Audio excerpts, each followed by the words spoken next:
रहमान रहीम।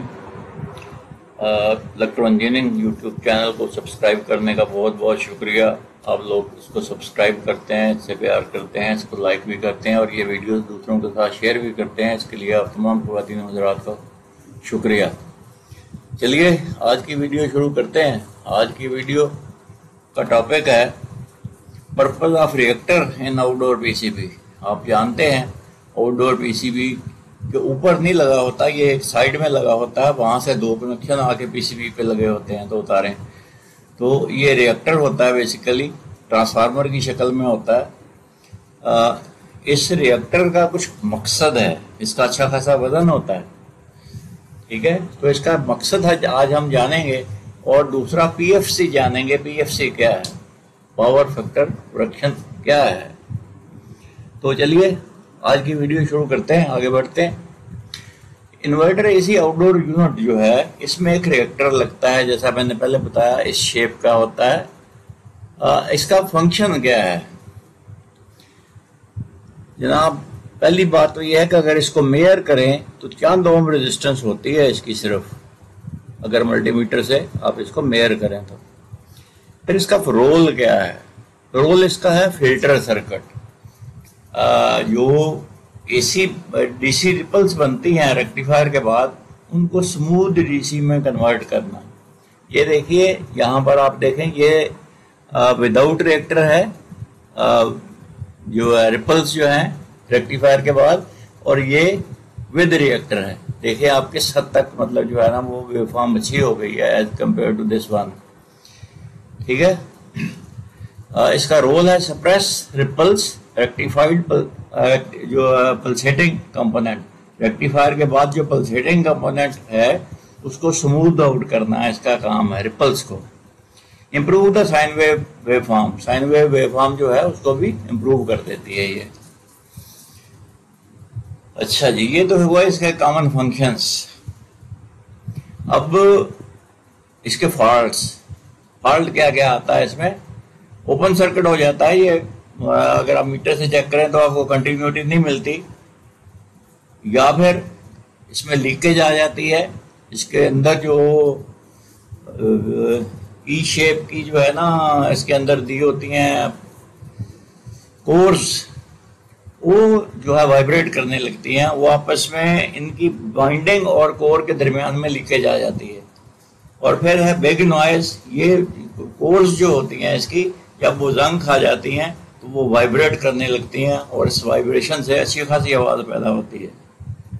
तो ये तीन फॉल्ट इसमें मोस्टली आते हैं, या तो ओपन सर्किट, या लीकेज हो जाती है, या बिग नॉइज प्रोड्यूस होता है लीकेज की शक्ल में। इसके बाद एसी के कैबिनेट पर भी वोल्टेज आ जाते हैं, इससे एहतियात करनी चाहिए।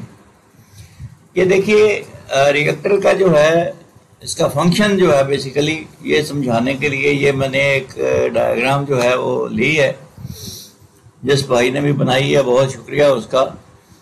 ये देखिए यहाँ पर ये इलेक्ट्रिकल ये वोल्टेज आते हैं, ये रेक्टिफायर लगा हुआ है दिस वन।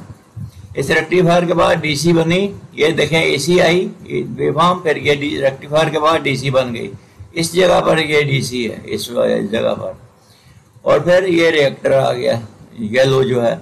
आप देखें ये इसकी शक्ल है, इसके इन हुए वोल्टेज और आउट हो गए, और फिर ये कैपेसिटर लगे होते हैं, कैपेसिटर इसको मजीद स्मूथ कर देते हैं। ये देखें, अब ये आप रिपल्स देखें, इस जो है रिएक्टर से पहले ये शक्ल होती है, और इन कैपेसिटर्स के ऊपर ये शक्ल हो जाती है, दरमियान में सिर्फ ये रिएक्टर आता है, ठीक है। इन कैपेसिटर्स के बाद ये तकरीबन बन जाते हैं 310 वोल्ट, और ये आईपीएम को मिल जाते हैं।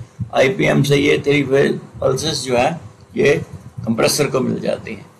तो ये है एक मोटा सा फंक्शनल डायग्राम, और रिएक्टर का काम जो है वो क्या होता है।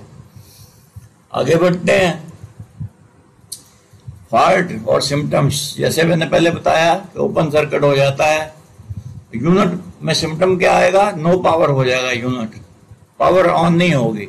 तो ऐसी सूरत में इसको रिप्लेस करना पड़ेगा रिएक्टर को। दूसरा काम है लीकेज।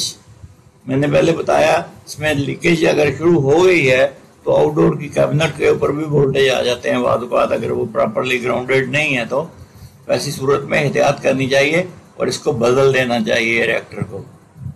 یا پھر big noise when the reactor silicon steel is aging by corrosion, جب اس کو corrosion لگ جاتا ہے big noise can appear, vibrate کرنے لگتی ہیں اس کی جو کورس کی جو اندر سٹرپس ہیں وہ جب وہ وائبریٹ کرتی ہیں تو بہت آواز پیدا ہوتی ہے. ایسی صورت میں بھی اس کو ریپلیس کرنا چاہیے. کس کو؟ ریئیکٹر کو ریپلیس کرنا چاہیے. ٹھیک ہے, آگے بڑھتے ہیں. پی ایف سی.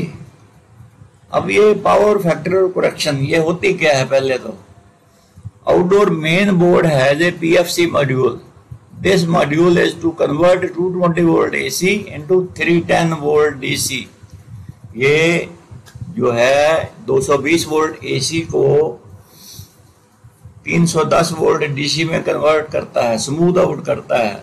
ڈی سی تو ریکٹیفائر بناتا ہے, لیکن ریکٹیفائر کے بعد یہ ریئیکٹر لگتا ہے, کیپیسٹر لگتے ہیں, یہ اس کا فلٹر سرکٹ ہوتا ہے, اور اس کے بعد 310 وولٹ ڈی سی ہمیں ملتی ہے جو کہ ہم آئی پی ایم کو دیتے ہیں, اور وہ وہاں سے پلسز بنا کے دے دیتا ہے کمپریسر کو, اور اس کی فریکوینسی بھی ہم کنٹرول کر لیتے ہیں آئی پی ایم سے ہی.